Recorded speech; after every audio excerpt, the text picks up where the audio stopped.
His life could well be presented as a symbol of the problems facing any diplomat attempting to reconcile opposing factions in the Middle East and beyond.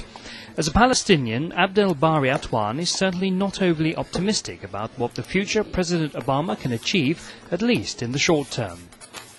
I think it is a whole package, and it is very difficult for him to actually deal with all these problems at the same time. He inherited a very bad mistakes from the previous administration, as I said, 2 wars and a falling economy. How he is going to sort out all these things in a few years, I have my doubts. Iraq is a huge problem. It is an unwinnable war. Afghanistan is in increasing danger there for the NATO troops. Arab-Israeli conflict, no progress at all. So the man is not a magician, and the expectations are very high. The journalist has traced the rise of al-Qaeda, as well as documenting the particular problems of the Middle East and the recent attempts to pursue the policy of a roadmap to peace.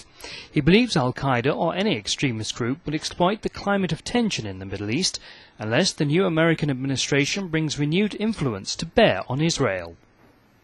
Exerting pressure on Israel, I think it is in the interest of the West, because they have to save themselves. They cannot actually continue carrying the huge Israeli burden. The Israelis are not helping the West, are not helping European or American governments by building settlements, by actually besieging Gaza, by building checkpoints, making the life of Palestinians extremely miserable in that part of the world. I believe, yes, they must put the pressure on the Israeli, and the sooner the better. Otherwise, this will play to the hands of al-Qaeda and radical organization, whether inside Palestine or outside Palestine. He views Iran's influence in the region and beyond as rising inevitably.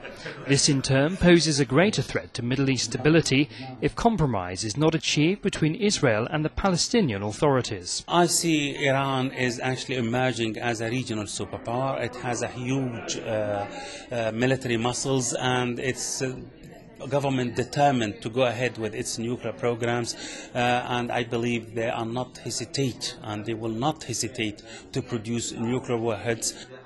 He contrasts al-Qaeda's situation in Afghanistan, where he believes it has a safe haven, thanks largely to shared religious and cultural views with Iraq, where it is seeking to create a civil war between Sunni and Shia.